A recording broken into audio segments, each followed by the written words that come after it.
Trolling ఇప్పుడు దీనికి బాధితులు కాని వారెవ్వరూ లేరు కావచ్చు. కామన్ పీపుల్ నుంచి వీవీఐపీల వరకు ఇందులో మంత్రులు, సీఎంలు, పీఎంలు కూడా ఉన్నారు. లేటెస్ట్గా ఈ ట్రోలింగ్ బారిన పడ్డారు మంత్రి కొండా సురేఖ. ఓసారి ఆమె ఆవేదన ఏంటో చూద్దాం. నా బాధ ఏంటంటే ఒక మహిళగా నన్ను చాలా అసహ్యంగా ఈ విధంగా పోస్ట్ పెట్టి సోషల్ మీడియాలో చాలా దురదృష్టకరమైన, చాలా ఇబ్బందికరమైన పోస్ట్ పెట్టి ఈ ఫోటోను పెట్టి వీళ్ళకు షాదీ ముబారక్ ఎవరిచ్చారు అని చెప్పి ఒక అక్రమమైన మాటగా దాన్ని చిత్రీకరించి చాలా అవమానపరచడం నాకు చాలా బాధను కలిగిస్తూ ఉంది. నిన్నటి నుంచి కూడా నేను అన్నం తినలేదు, నిద్రపోలేదు. ఒక మహిళగా ఈరోజు వాళ్ళ ఇంట్లో తల్లులు ఉన్నారు, చెల్లెళ్ళు ఉన్నారు, బిడ్డలు ఉన్నారు. టీఆర్ఎస్ వాళ్ళందరూ కూడా ఈరోజు కొంత గ్యాంగ్ను ఏర్పాటు చేసుకొని ఈరోజు వాళ్ళ అధికారం పోయిన పిచ్చిలో ఏం చేస్తున్నారో అర్థం కాకుండా. ఇది ఓ మహిళా మంత్రి ఆవేదన, ఓ మహిళ ఆవేదన. తన పరుగును తీసేశారు, తలెత్తుకోకుండా చేశారు. నిద్ర పట్టడం లేదు, అన్నం సహించడం లేదు. ఇదేనా మీ పద్ధతి, ఇదేనా మీ తీరు అంటూ కంటతడి పెట్టుకుంటున్నారు మంత్రి కొండా సురేఖ. మంత్రిగా గౌరవం ఇవ్వకపోయినా పర్లేదు, కనీసం ఒక మహిళగా అయినా గౌరవించాలి కదా అని ప్రశ్నిస్తున్నారు. అసలు ఏం జరిగిందో చూద్దాం. సిద్దిపేటలో జరిగిన ప్రభుత్వ కార్యక్రమంలో మంత్రి కొండా సురేఖ పాల్గొన్నారు. స్థానిక ఎంపీ రఘునందన్ రావు కూడా హాజరయ్యారు. మంత్రికి స్వాగతం పలుకుతూ రఘునందన్ రావు ఆమె మెడలో ఓ నూలు దండ వేశారు. అయితే దీనిపై కొందరు బీఆర్ఎస్ అభిమానులు ట్రోల్ స్టార్ట్ చేశారు. కళ్యాణలక్ష్మి, షాదీ ముబారక్ అంటూ తప్పుడు అర్థం వచ్చేలా పోస్టులు పెట్టారు. అంతేకాదు, దానికి కొందరు వీళ్ళకి ఎవరు పంపిణీ చేశారంటూ కామెంట్లు పెట్టడం అలా అలా కొనసాగింది. ఈ కామెంట్లు పెట్టింది శ్రీధర్ చంటి అనే ఓ వ్యక్తి. ఈ అకౌంట్స్ అన్నీ కూడా బీఆర్ఎస్ సోషల్ మీడియా వింగ్కే చెందినవే అనే అనుమానాలు ఉన్నాయి. ఎందుకంటే ఈ అకౌంట్స్ అన్నీ కూడా బీఆర్ఎస్కి అనుకూలంగా పనిచేస్తున్నట్టుగా సమాచారం ఉంటుంది. రీసెంట్గా ప్రభుత్వం ఏ పని చేసినా దాన్ని విమర్శిస్తూ, హేళన చేస్తూ సోషల్ మీడియాలో క్యాంపెయిన్ చేస్తున్నారు. సీఎం రేవంత్ రెడ్డిని కూడా రిపీట్ చేయలేని మాటలతో తిట్టిస్తున్నారన్న ఆరోపణలు కూడా ఉన్నాయి. ఇప్పుడు ఈ లిస్టులో కొండా సురేఖను కూడా చేర్చినట్టుగా కనిపిస్తోంది. అందుకే కొండా సురేఖ తన ఆవేదనను వ్యక్తం చేశారు. మీ పార్టీ మహిళా నేత ఎమ్మెల్సీ కవిత పట్ల ఇలాంటి ట్రోలింగ్ వ్యాఖ్యలు చేస్తే మీరు ఊరుకుంటారా అని సూటిగా ప్రశ్నించారు. అంతేకాదు, డబ్బులిచ్చి మరీ ట్రోలింగ్ చేస్తున్నారని భావోద్వేగానికి గురయ్యారు.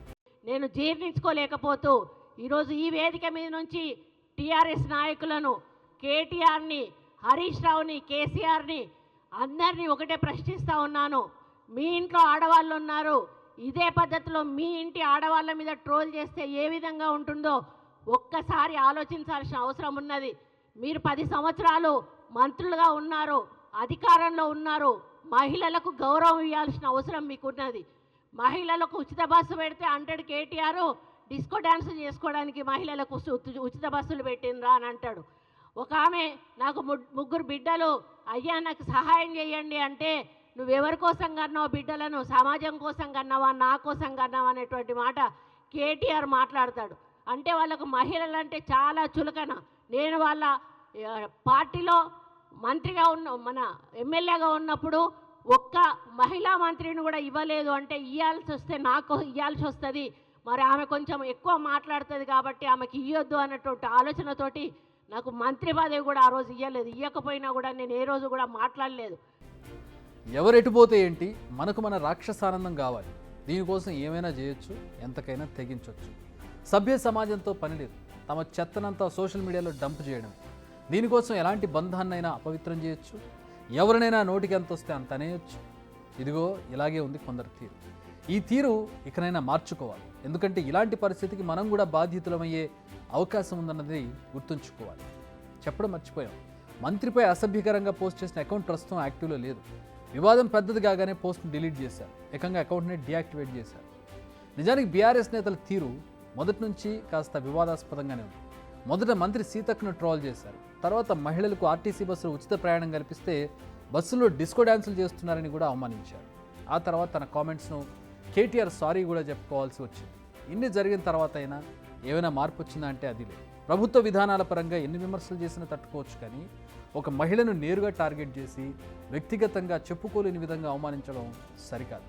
పశువుల కన్నా అధ్వానం, పశువుల కన్నా కొంత నీతి నియమం ఉంటుంది. కానీ ఈరోజు ఆ నీతి నియమాలు మరిచి పశువుల కంటే అధ్వానంగా ఈరోజు పోస్టులు పెట్టిస్తూ మరి మాలాంటి వాళ్ళని అవమానపరుస్తున్న కేటీఆర్ కబడ్దార్ అని చెప్తా ఉన్నాను. ఇక ముందు మీ సోషల్ మీడియాలో ఇట్లాంటి పోస్టులు పెడితే క్షమించేది లేదు అని కూడా చెప్తా ఉన్నాను. మా కార్యకర్తలను కొట్టినందుకు మూల్యం కూడా చెల్లించుకోవాల్సిన అవసరం ఏర్పడుతుందని కూడా చెప్తా ఉన్నాను. నాలాంటి ఆడబిడ్డ శాపం తప్పకుండా తగులుతుంది. నా జీవితంలో ఈ రోజు వరకు నాకు ఒక చిన్న మచ్చ కూడా నా రాజకీయ జీవితంలో లేదు. నేనంటే ప్రతి పార్టీలోని నాయకులు కూడా నన్ను గౌరవిస్తారు. అక్క అని నోటి నిండా పిలిచి నాతో మాట్లాడతారు. ఈరోజు ఆంధ్ర రాష్ట్రానికి వెళ్తే నన్ను అందరూ అక్క అని పిలుస్తారు, నా భర్తను అందరూ కూడా బావ అని పిలుస్తారు. ఎవ్వరు కూడా నన్ను మేడం అని పిలిచినా కూడా నేను ఒప్పుకోను. నన్ను మేడం అని పిలవద్దు, అక్క అని పిలవండి అని నేను పిలిపించుకుంటాను. అటువంటి వ్యక్తిత్వం ఉన్న నన్ను ఈరోజు ఇంత అసభ్యమైన పోస్టింగ్ పెట్టి నన్ను ఇబ్బంది పెట్టేటువంటి పని చేసిన కేటీఆర్ను మరి నిజంగా హెచ్చరిస్తా ఉన్నా. నేను సోషల్ మీడియా బంద్ చేసుకో, లేకపోతే తెలంగాణ రాష్ట్ర మహిళలందరూ కూడా మరి ఇది గమనిస్తూ ఉన్నారు. తప్పకుండా ఏదో ఒక రోజు తిరగబడతారు. ఇది ఆవిడ ఆవేదన, ఆక్రోశం. కానీ వీటితో ఈ పరిస్థితులకు చెక్ పెట్టలేం. ఇలాంటి దారుణాలు కంట్రోల్ కావాలంటే చట్టపరమైన కంట్రోల్ ఉండాలి. సోషల్ మీడియాలో అవాకులు చెవాకులు పేలే వారి పని పట్టాలి. అప్పుడే ఇంకోసారి ఇలా లైన్ దాటాలంటే 1కి 10 సార్లు ఆలోచిస్తారు. అనానిమస్ అకౌంట్లు క్రియేట్ చేయడం, ఆ అకౌంట్ల మాట నుండి విపరీతమైనటువంటి కామెంట్స్ చేయడం, పర్సనల్గా కామెంట్స్ చేయడం, ట్రాల్ చేయడం, నోటికి ఎంత వస్తే అంత మాట్లాడడం, తమెవరో తెలియకుండా దాక్కోవడం. సో ఇది ఈ అనానిమస్ అకౌంట్ల వల్ల జరిగేటటువంటి నష్టం. మాట అనేస్తారు, వాళ్ళు వెళ్ళిపోతారు. కానీ ఆ మాట పడిన వాళ్ళు పడే బాధ వర్ణనాతీతంగా ఉంటుంది. ఇలా ఒక కామెంట్ తర్వాత ఇంకొక కామెంట్ మరింతమంది బాధపడేలా చేస్తుంది. ఇప్పటికైనా ప్రభుత్వం దీనిపై ఫోకస్ చేయాలి, ఇలాంటి వారిని కంట్రోల్ చేయాలి. బిగ్ టీవీ అవుట్లుక్ కథనాలు నచ్చితే వెంటనే బిగ్ టీవీ ఛానల్ ను సబ్స్క్రైబ్ చేయండి.